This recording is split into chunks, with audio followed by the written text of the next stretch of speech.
नमस्कार, मैं नेहा जोशी। आप देख रहे हैं द फैक्ट इंडिया। राजस्थान में लोकसभा चुनाव में इस बार करीब 7 विधायकों ने भी अपना भाग्य आजमाया है। बीजेपी जहां प्रदेश की 25 की 25 सीटें जीतने का दावा कर रही है, इसी बीच विधायकों के चुनाव लड़ने से कहीं ना कहीं बीजेपी के लिए ये सीटें निकालना इतना आसान नहीं है। इसी को लेकर चर्चाओं का बाजार गर्म है कि आखिर 7 में से कितने विधायक इस बार चुनाव जीतकर देश की संसद में पहुंचेंगे।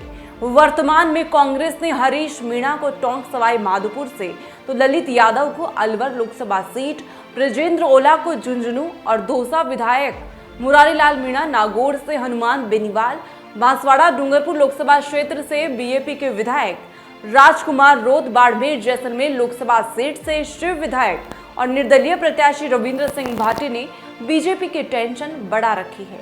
इन 7 सीटों पर चुनाव लड़ रहे प्रत्याशियों की कड़ी टक्कर बताई जा रही है।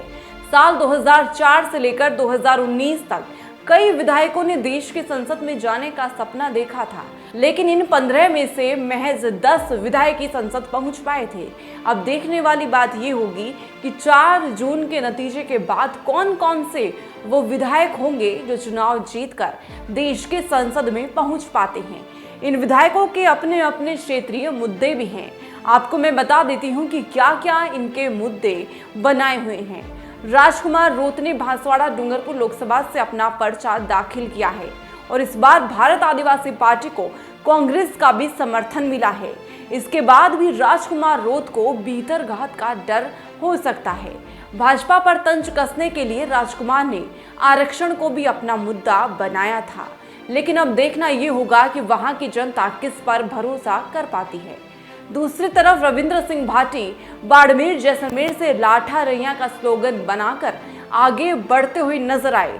नेशनल मीडिया से भी खूब कवरेज मिली भाटी को, लेकिन वहां के कुछ स्थानीय लोगों का कहना है कि बाड़मेर जैसलमेर क्षेत्र जैसे में जातिवाद बहुत हावी है। ऐसे में रविंद्र का आगे बढ़ना इतना आसान नहीं है, लेकिन रविंद्र भाटी की इस चुनावी लड़ाई में कोई नुकसान होने वाला नहीं है, क्योंकि खोने के लिए कुछ नहीं है, पाने के लिए दिल्ली में सांसद की सीट है। अब नागौर पर आते हैं कि एक तरफ मोदी की छोटी बहन, जी हाँ, इस बार पीएम नरेंद्र मोदी जब अजमेर में जनसभा कर रहे थे, उसी दौरान ज्योति मिर्धा जो नागौर से भाजपा प्रत्याशी है, उनके लिए कहा है कि ज्योति मिर्धा मेरी छोटी बहन है, लेकिन मोदी की छोटी बहन का सामना हनुमान बेनीवाल से है। हनुमान बेनीवाल इस बार नागौर में इंडिया गठबंधन के साथ मिलकर चुनाव लड़ रहे हैं। अब देखना ये होगा कि चुनावी परिणाम क्या होने वाला है। आपका इस पर क्या कुछ विचार है, कमेंट करके जरूर बताएं। देखते रहें द फैक्ट इंडिया। मैं नेहा जोशी।